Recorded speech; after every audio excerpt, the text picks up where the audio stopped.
Thank you, Pramodji. So nice of you to have spoken on this. Now may I request another of my seniors, Dr. N.C. Singhal. He is also a Laelian and a past president of our club. May I request him to kindly introduce our guest speaker, Dr. Anil Virmani. Dr. Singhal, all yours. Yeah. Good evening, my fellow Rotarians. Am I audible? Yes, Hello? sir, you're audible. So this is just second introduction. Already Dr. Virmani was introduced by me in the earlier uh, talk by him, but unfortunately could not complete his talk because of some net problems and power breakdown. So once again, Dr. Virmani is the leading cardio-diabetologist of this town, and he's a founder member of many societies connected with medicine, cardiology, and diabetes. So he has a very long biodata, but I don't want to take that time. Now, over to Dr. Virmani. Thank you, Dr. Singhal, for a kind introduction, and good evening to all the fellow Rotarians. Am I audible? Yes, sir, you're Yes. audible. And are my slides visible? Yeah. Yes. Okay. Today, I'll be talking on COVID-19 and diabetes with special considerations for the prevention and management. At the onset, I would like to salute Dr. Ajmani, who is so involved in Rotary, and he wanted to listen to this subject and is listening to me from the hospital bed. And I was just seeing him with the mask on, and I'm sure he is doing very well. He has already fought the disease. And the very fact that he's sitting and watching this, he's on his way to recovery, and very soon he'll be out. Now, it is first of all, I don't know how many people are having diabetes in this elite group, but I'm sure as per the prevalence of the country, it will be somewhere around 15% or maybe more. So before I go to diabetes proper, we must know how this virus is transmitted, because unless we know our enemy, we cannot fight it. And it was said by Marlon Brando in the film Godfather when he was telling his son Al Pacino, who was supposed to take over as the next Godfather, that keep your friends close, but your enemies closer. So that is why we are learning more and more about this virus. Now, if this is an infected host, a person who has been infected with the virus, and this is a healthy person, how the virus is going to go to the healthy person from the infected host. It can go by if there is a close personal contact with an infected case, that you touch or shake his hands, and after that you touch your mouth and nose or eyes before washing your hands.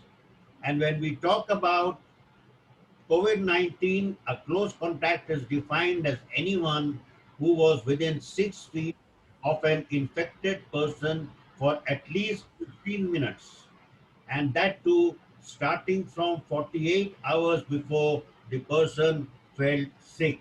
So this is very important. The person may be asymptomatic, and then he may have been in touch. But how does the virus actually spread?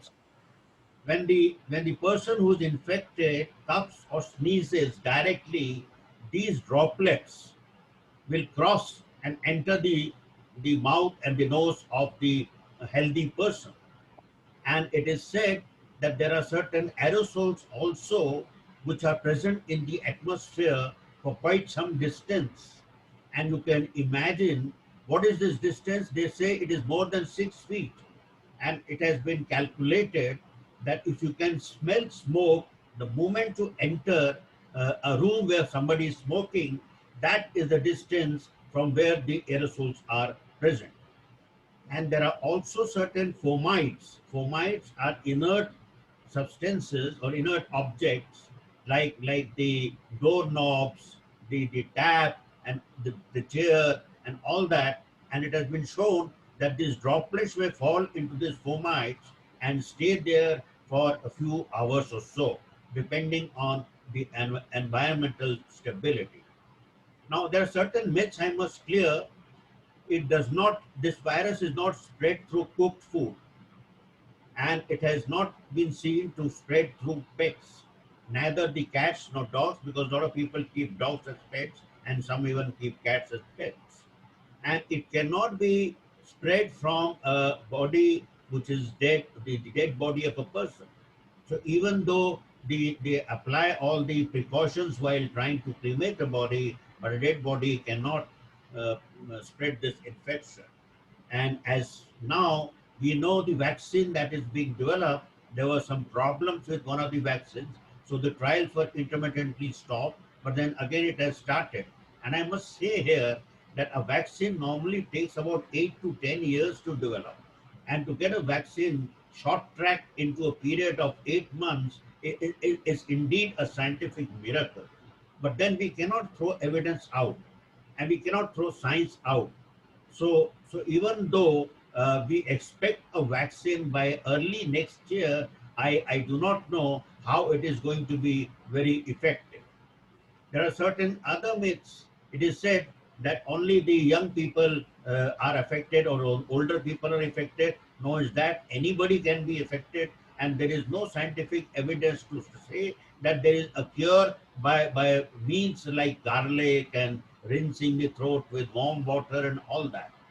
Now, the incubation period is the time between catching the virus and beginning to have symptoms, and it is seen that this is approximately about 3 to 5 days. So the patient may have caught the virus today, but he'll get the symptoms after 3 to 5 days. So during this period, the person is infectious. Now, this is a very important point because there are a lot of people around us. We don't know whether they're infected or not unless we test them.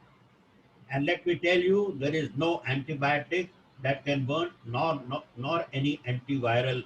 All that we are using at the moment is experimental. We do not have a cure for this disease till now. Some people have also said that if you hold your breath for more than 10 seconds without discomfort, it means you are not infected. No, sir, this is wrong. It just gives your pulmonary reserve, but it doesn't tell you whether you are infected or not. The next question is, how do we protect ourselves? Now, it's very important. I call this SMS because you will never forget the word SMS. And that stands for social distancing. Though I don't agree with the word social distancing, I'll talk about it a bit later. Masking and sanitization or hand hygiene. So these three things, social distancing, masking, and sanitation and proper hand hygiene, I will just stress upon. Now, it is very important. What they call as social distancing means actually a physical distancing and not a social distancing. So a minimum of 6 feet distance has to be maintained between two persons. Friends, the choice is yours. Either you maintain this distance when you go out or you will be 6 feet underground.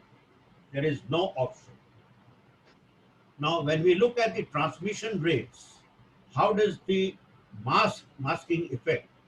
Now, here is a person who is infected and carrying the virus, and this person is not wearing a mask, whereas an intelligent, common person with common sense wears a mask even though he's healthy, and the transmission probability then is around 70%.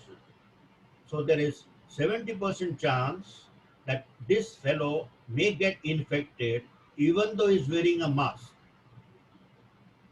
But if the person who is infected is wearing a mask and we don't know who's infected, as I said, he may be asymptomatic, then the probability of transmitting the virus to a healthy person is only 5%.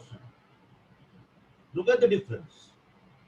And if both are wearing a mask, the probability of transmission is only 1.5%. And if both wear a mask and maintain 6 feet distance, the probability of transmission is almost 0%. So that is very important. That is why we say everybody should wear a mask and maintain a distance of more than 6 feet. That is the importance. Now, my appeal to each and every one of you is, when you go out, please refuse to meet or talk to anybody who's not wearing a mask. And try to teach them, please wear a mask when you come out. And I would again like to stress the point that the patient may be apparently healthy. So 40% transmission rates happen before any symptoms. The person will say, I am absolutely normal. I have got no disease. So why should I wear a mask? Because he can spread the mask, the infection. So you wear a mask to protect others, and they wear a mask to protect you. The question is, it is the question of we and not me. So we should take it as a social obligation that all of us should wear a mask. And the right way to wear a mask is this. And you'll see people wearing a mask like this or like this, or keeping the noses open, or on the, in their necks, or on the, as if it is a piece of adornment. Gentlemen, this is not the way to wear a mask. And I must stress here also, there are a lot of people who try to bring the mask down when they are talking or when they want to have a glass of water or something. Never bring the mask down like this. There's infection here, and this infection then will be carried over. So if you want to have a drink of water or a cup of tea, take out the mask completely and then have it. Never trying to bring the mask on the neck and then wear it again. So these are some simple things that you must remember. Again, wash hands frequently and thoroughly with soap and water. And this was taught to us by the sisters in the operation theater when we first entered the operation theater. And all the surgeons and anesthetists who are in this group will realize the importance of washing hands in a very, very proper way.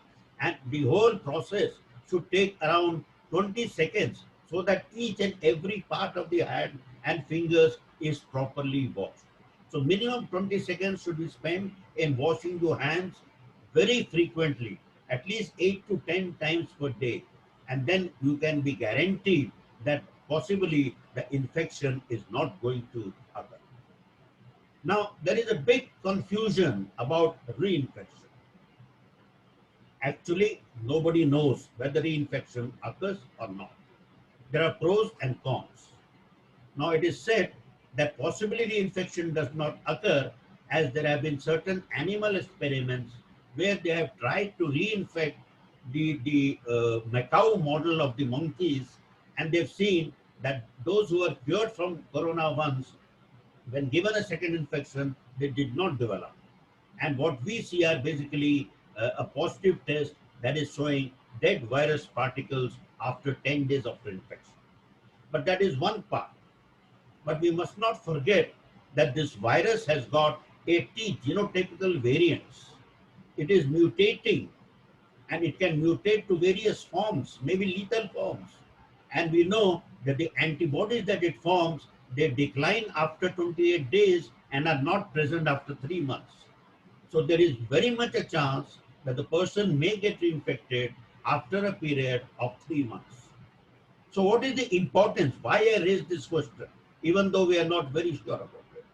The importance of this is to realize that there is nothing called COVID clearance certificate or immunity passport, which basically means that if today you have got the infection and you have been cured of this infection, I cannot tell you or give you an immunity passport and tell you, go and enjoy life, nothing is going to happen again. Sorry, sir, no.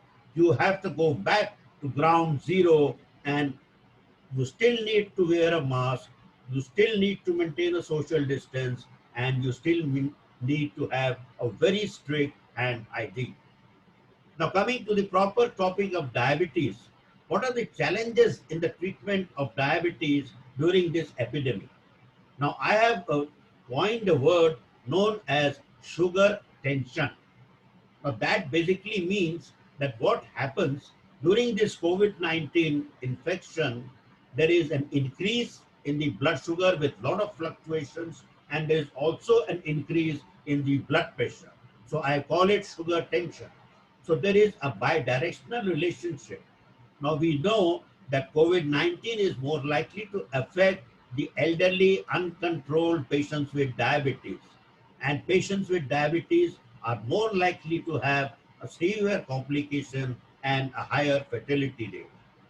And the stress or the tension, it may be simply the fear of infection or infection per se, or mental effects of social isolation. They lead to instability in the blood sugar and fluctuations of blood pressure. Now, we had a pretty long lockdown, and during the lockdown, a lot of patients had very marked fluctuations in their blood sugars. And why it was? It was possibly because there was limited opportunity for having regular walks, gyms were closed, and when I told them to exercise at home, they had so many excuses that it is not possible to exercise at home. Moreover, there was what we call a social isolation. People were stranded in their houses, were unable to meet their friends, and this led to a severe mental stress. And because of this, there was an inappropriate dietary behavior, excessive eating. There was scarcity of fresh vegetables and fruit, and high use of packaged foods high in calories, fats, and trans fats. So all this junk food led to an increase in the blood sugar. Moreover, some of the people had difficulty in procuring their medicines, whether it be the drugs or the injections. And we all know this was more so in the people who were elderly or those who were staying alone. And there was also increased risk of infections and complications of diabetes, like falling blood sugar or having developing a ketoacidosis. Now, the commonest question that we were asked by our patients: I am a patient with diabetes. Doctor, am I more likely to get COVID-19 because I have diabetes? Number one. Number two, if I get COVID-19, am I likely to have more complications because I have diabetes? And friends, the answer is very simple. Diabetes does not seem to increase the risk of contracting COVID-19, provided it is under control. However, people with diabetes who contract COVID-19 are more likely to suffer from more severe disease. And this is the data that is present. This is a person who is going to suffer from complication 2.7 times he is not having diabetes. Well, a person who is having diabetes is going to suffer almost 3 times more than the person without diabetes. And he is going to require more medical interventions. He has significant higher mortality, and he has higher rates of multiple organ injury. So that is why I say the aim is to get the blood sugar under control. Now, what are the effects of COVID-19 on diabetes and how to prevent it? As I said just now, not all patients with diabetes have increased risk. It is only those who have uncontrolled diabetes, and this is they can have severe symptoms and complications, and especially those who are also having heart disease and lung disease.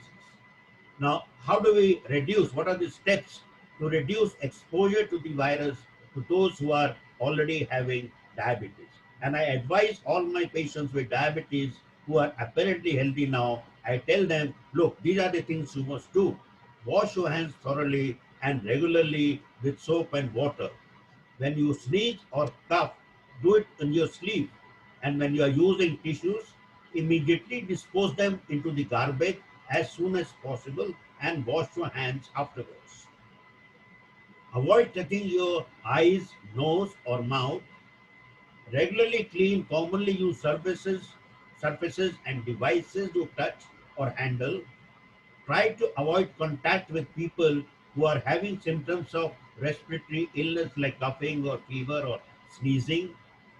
And if you are want to take go abroad, please check the national travel advice, but preferably don't go out. And if you develop fever, cough, or difficulty in breathing, immediately seek medical care and share your total history with your healthcare provider. If you have scheduled a visit to your doctor, contact him via phone first to see what other options you have, as visiting a clinic can increase your risk of being exposed to the virus. And if you think you might be sick, stay home from work or school. It is important also that all patients with diabetes have their annual influenza and pneumonia vaccinations, which can prevent further complications. Now, what we doctors, as a doctor, what do I think of this, how to take care of diabetes? Now, I believe in holistic approach. And you see, this in Punjabi is called as a dhol. And this is what the Punjabis beat. And this dhol stands for diabetes, hypertension, obesity, and lipids. So, as a doctor, I have to take care of all these four things. Not only his blood sugar, but I must get his blood pressure under control. I must ask him to lose weight. I must get his lipids under control. And what are the steps that I follow? Now, when there was a dhol, there is bound to be bhangra. And that is what I say, this is the essence of life, that the beauty that the Punjabis enjoy.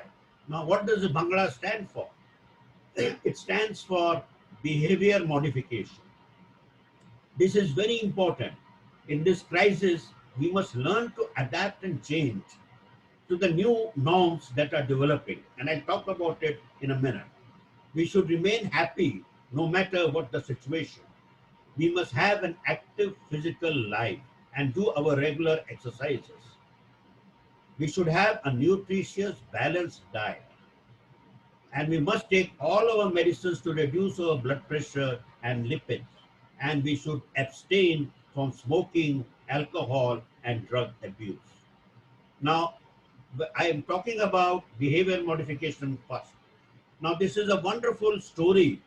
There is a river called Choluteca River in the Honduras in Central America. And this place is notorious for hurricanes. So they were wanted to build a bridge on the river Choluteca. So they decided to build a bridge. They contacted a Japanese firm. And this Japanese firm, they built a wonderful and a very strong bridge. And this was the new Choluteca Bridge, a modern day marvel of design and engineering. And it was thrown open to the public. This was in somewhere in 1998. Then what happened in October that year, Hurricane Mitch hit the Honduras and they received 75 inches of rain in 4 days.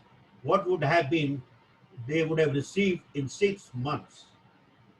There was huge water in the river and everything was destroyed all around the river. But friends, the bridge stood. Look at it. So what happened? The bridge was strong enough, but the river changed its course. And what is the moral of the story? The challenge for us today is that we get focused on creating the best solution to a given problem. That is what they did. We forget that the problem itself might change. We are all focusing on the building of the strongest, most sophisticated product or service without thinking of the possibility that the need would vanish and the market would change. So what was taught earlier, build to last, is no longer valid today.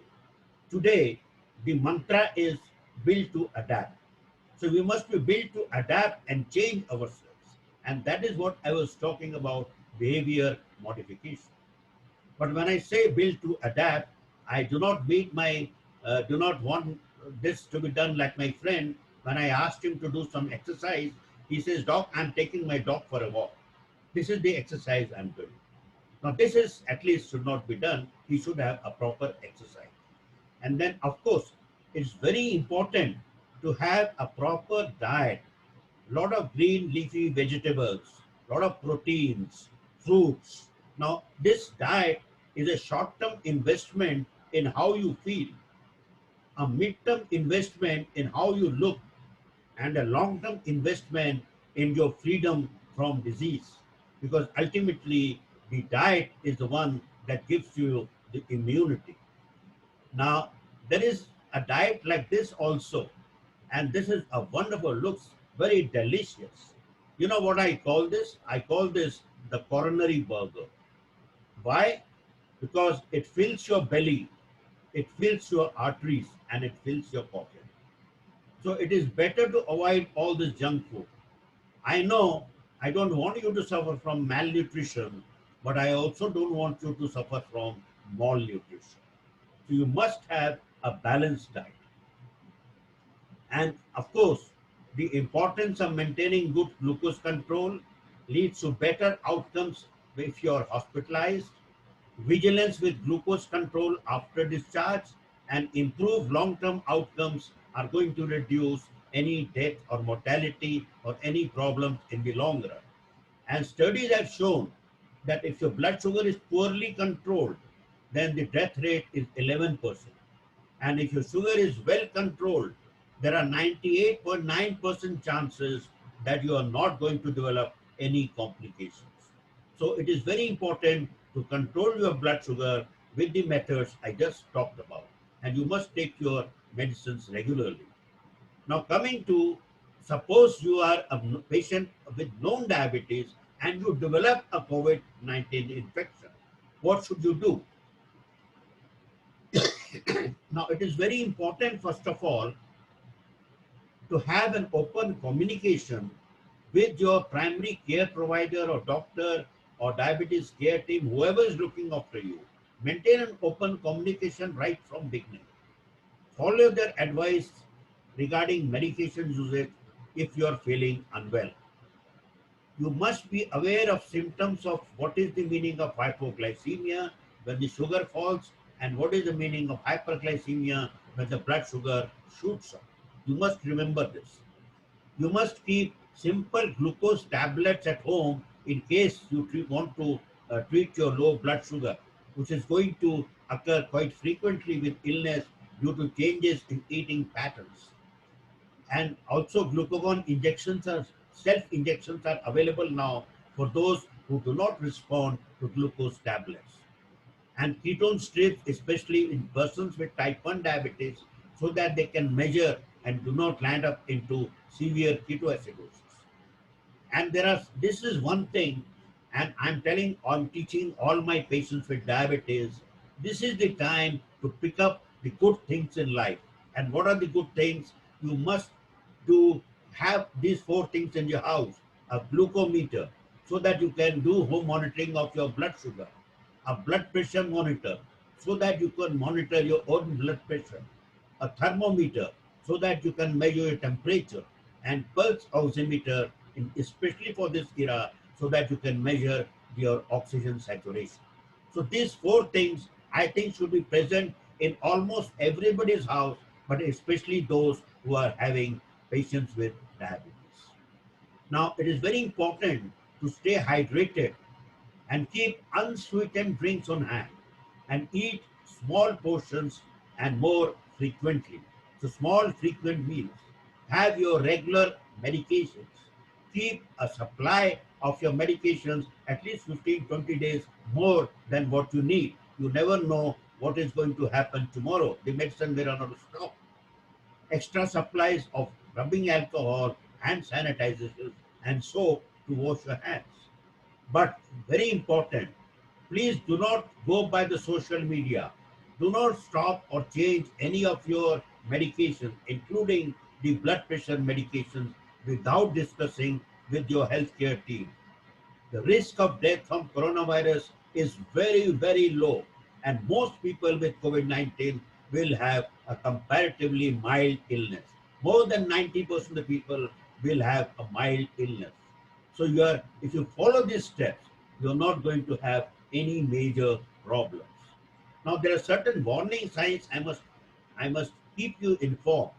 If you feel any difficulty in breathing or shortness of breath, if you feel a persistent pain or pressure in the chest, if you are having confusion or feeling drowsy, or you feel that your lips and face are blue, immediately rush to the hospital. Don't waste time. Now, I give some special instructions to all my patients with diabetes. I tell them there are 5 no's. No going out, no gatherings or parties, no laziness or sedentariness, do your exercise, no stopping of medicines, and no anxiety. Please don't be anxious. 5 keeps. Keep wearing a face mask when you go out. Keep your hands clean. Keep open communication with your doctor. Keep regular and active life. And keep a scientific attitude to COVID-19. Don't go by the various media reports. There is a lot of nonsense going on in the social media. And 5, refuse. Refuse to visit friends at this moment. I'm sorry, but we have to follow it. Refuse group dining. Refuse to shake hands or hug. No Muna Baba MBBS this time now. Refuse to listen to rumors and refuse to taste exotic wild animals or food. Friends, this is a famous portrait of a doctor who is looking after his patient. These were the days when I was brought up as a doctor, that we would sit in front of our patients and take care of them.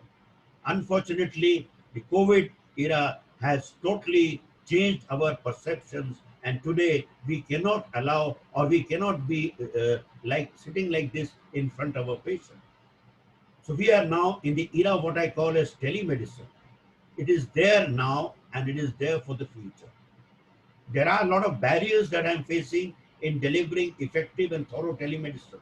And patients with diabetes also have challenges. But unfortunately, there are the lot of positives that outweigh the negatives. And we know that even though physical examination is very important, a physical touch is very important for a patient, the new standard is going to be telemedicine even after the COVID pandemic ends.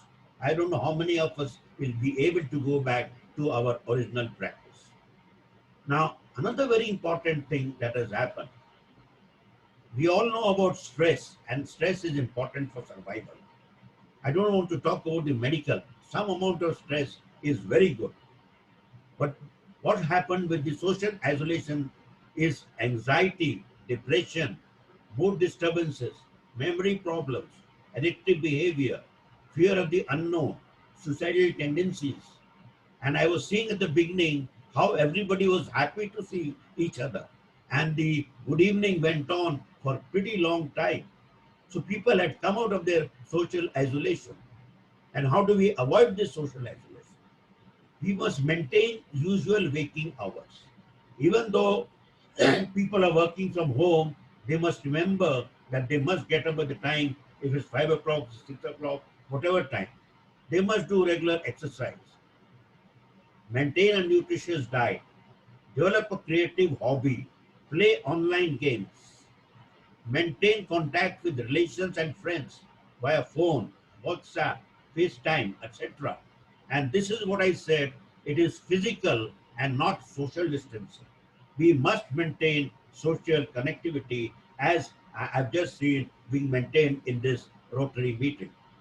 Now, every adversity is an opportunity to learn, and COVID will end with a healthier society. And to the lighter side, look, when we had lockdown, this was an answer to the pollution health emergency. For the first time, Delhi had clean air and an environment. There were no traffic accidents. Very surprising.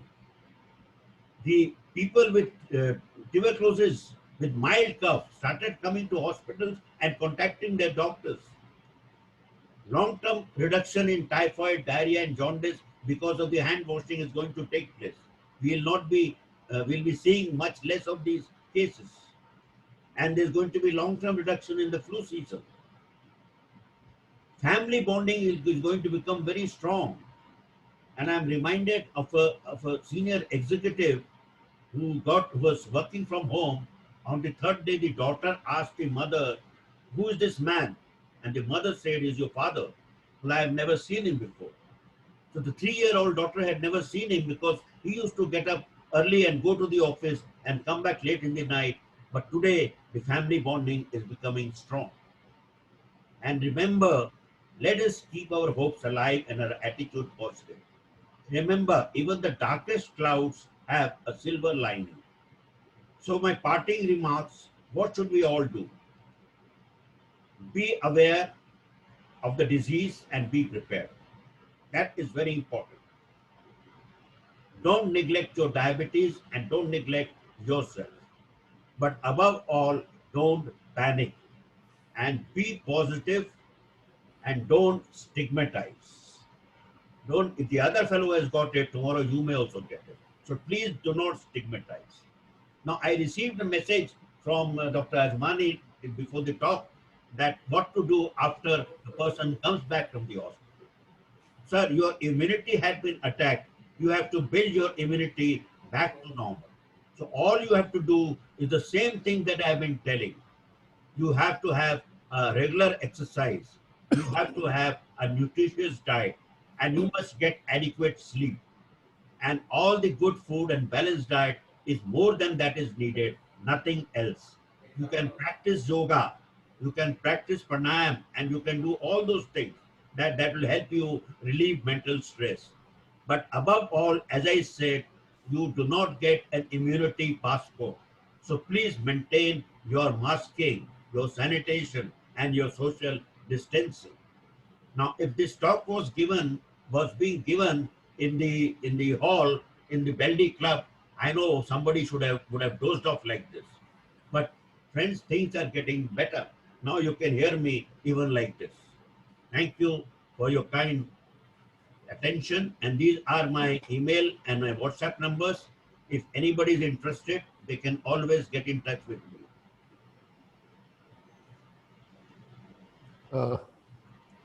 May I request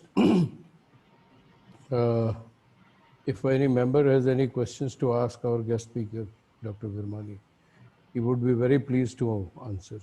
Sure. Doc, Yeah, Dr. Shingal. Doc, Doc, I have a question for you. Oh, that's Pacey. Okay, Pacey, go ahead. Doc, it is said that there is no medicine up till now for COVID. Then how 30 lakh people have recovered? That is a very surprising thing. How they have recovered? They have If there recovered. is no medicine. See, not every disease requires a medicine. The recovery is because of the person's own immunity. So if you are having good immunity, you will recover from any disease. Even with patients with cancer have recovered by a good immunity and a positive attitude to life. I think medicines are just there to help you. They're like crutches, you know, to give you support for the time being. Ultimately, it is your own positive attitude and it's the immunity that counts.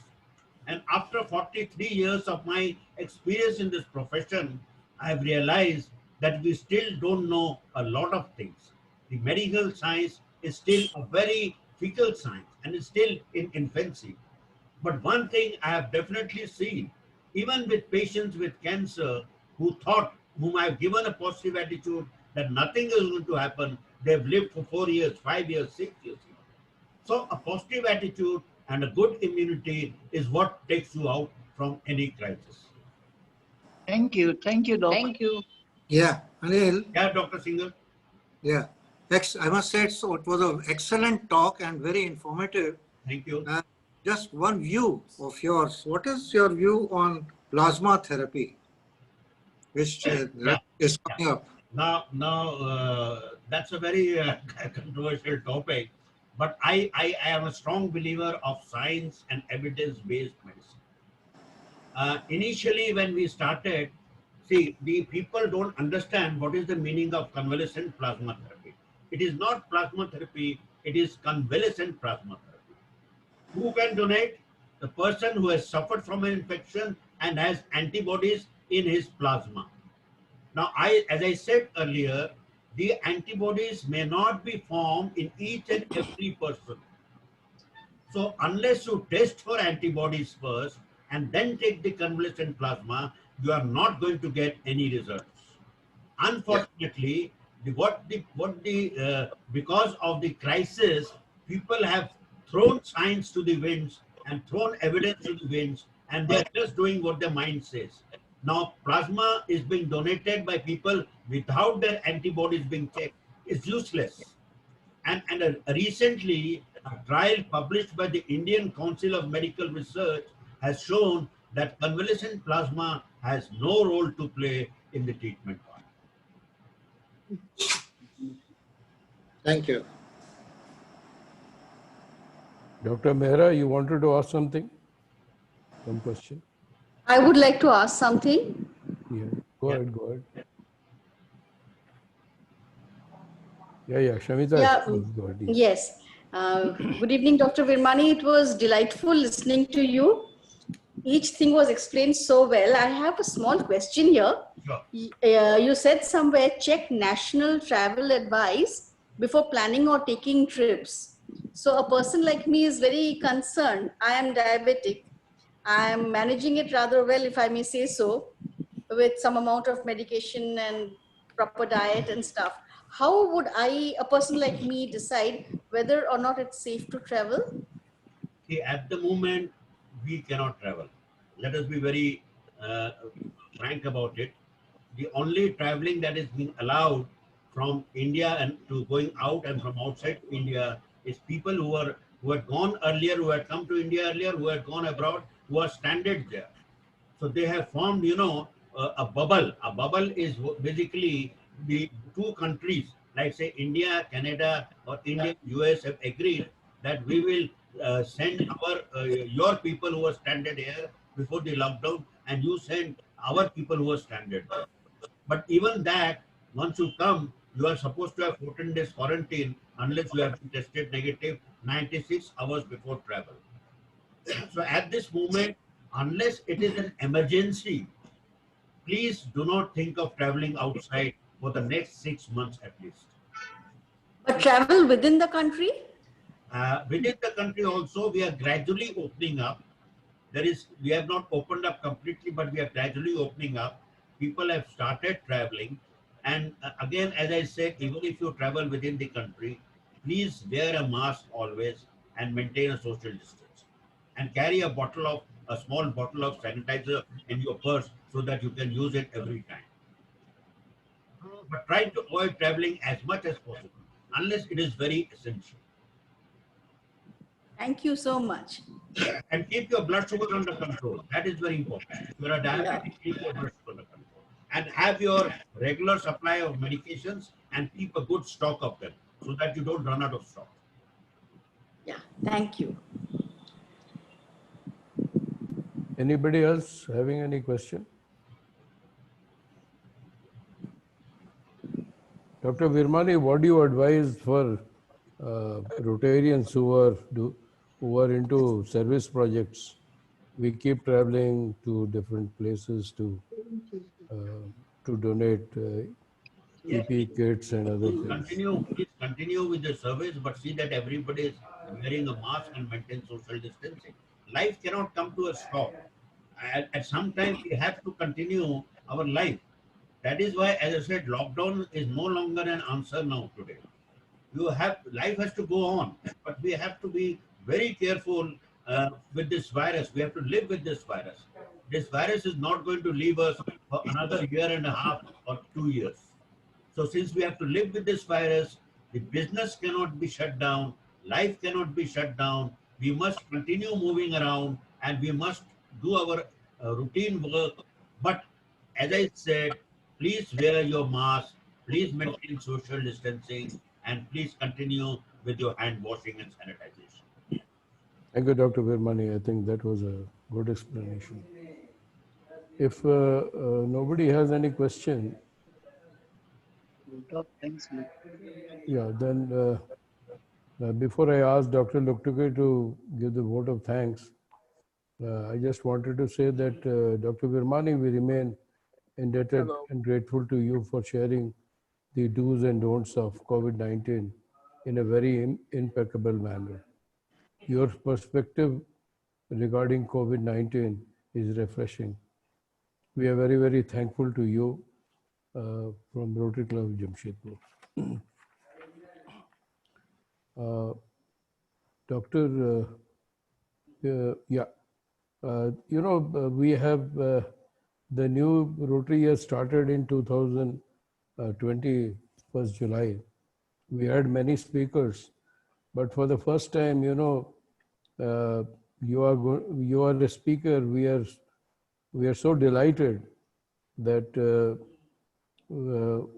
we wish to give you a small token of appreciation. It will reach your house, sir, and so kindly accept the same. Your well wishes are more than sufficient. No, sir. I mean, you have to accept that. You like that our token of appreciation. Thank you very much. Thank you. Yeah, Dr. Loktuke, can we have the vote of thanks, please? या मेरी आवाज सुनाई दे रही है? एकदम sir. श्रीमान अध्यक्ष महोदय, सचिव श्री प्रमोद दुबे जी, आज के अतिथि और मुख्य वक्ता श्री डॉक्टर अनिल विरमानी जी, देवियों और सज्जनों, सभी को मेरा प्यार भरा नमस्कार। हमारे क्लब की साप्ताहिक आभासी सभा वर्चुअल मीटिंग में धन्यवाद प्रस्ताव व्यक्त करने का आज मुझे अवसर मिला है, जिसका मैं आभारी हूं। आज हिंदी दिवस है और मैंने सोचा कि आज हिंदी में बोलूंगा। आज डॉक्टर विरमानी ने कोविड और डायबिटीज इन दो अत्यंत महत्वपूर्ण और सामयिक विषयों पर प्रकाश डाला। ये दोनों ही विषय विस्तृत हैं और वो निर्धारित समय में सभी को समझाकर प्रस्तुत करना, ये डॉक्टर विरमानी जैसा वक्ता और अनुभवी वक्ता ही कर सकता था। और हमें आपने देखा, उनको सुना, और मैं आशा करता हूं कि आपके द्वारा सुझाए गए निर्देशों का हम अपने जीवन में पालन करेंगे और उससे लाभान्वित भी होंगे। हमारे रोटरी की परंपरा है कि हम करताल ध्वनि से आपका स्वागत करते हैं, धन्यवाद देते हैं। आज तो बाकी लोग तो ताली बजा नहीं पाएंगे, लेकिन on everybody behalf I clap for you. नहीं सर, हम लोग भी कर रहे हैं। आपने हमारा ज्ञानवर्धन किया और आगे भी उम्मीद करते हैं कि ऐसे ही आपसे हमें सहयोग मिलता रहेगा। सभी हमारे रोटरियंस एंड रोटेरियंस को धन्यवाद, उनके जो अतिथि हैं उनको भी धन्यवाद। शुभ रात्रि। धन्यवाद सर। आप तो चमत्कार कर दिया आज से डॉक्टर लोकटुके। ये तो अपना रोटरी का इस बार ओपनिंग अपॉर्चुनिटीज जो नारा है, उसी के तहत मैंने सोचा कि कुछ बदलाव लाया जाए। और आज मैंने देखा कि हिंदी दिवस भी था, तो मैंने सोचा कि आज ये मौका बहुत अच्छा, बहुत सीखने मिलता है सर आपसे बात करने से। बहुत बहुत धन्यवाद सर। धन्यवाद। Before I ask Sergeant at Arms to read the report, I just wanted to inform all the members that this is the first time in the history of our club we have decided to plant around 50,000 fruit-bearing plants. The core committee for this initiative met yesterday on a Sunday, and we are chalking out plans.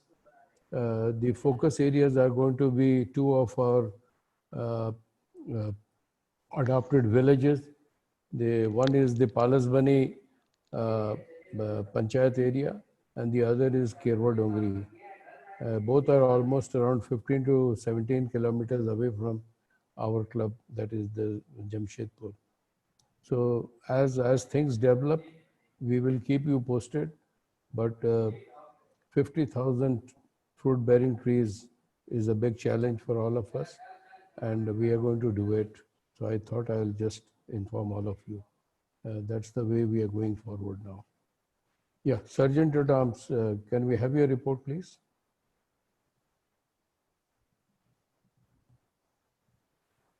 अच्छा, सुनाई नहीं दे रहा, कुछ unmute कीजिए।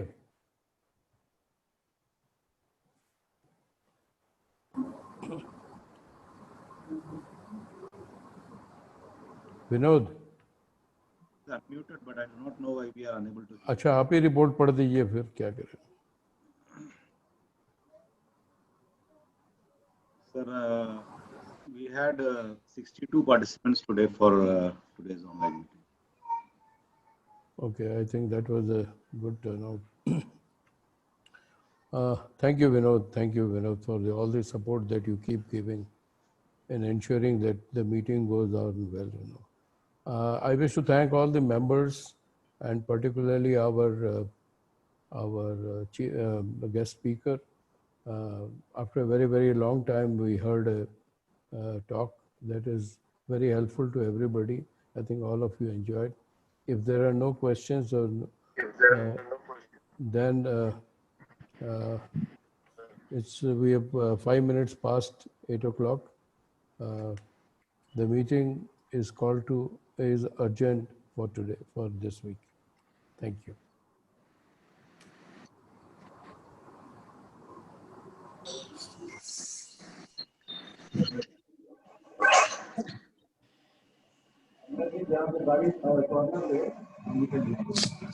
Yeah, the meeting is urgent. बढ़िया है. Good. Pramod?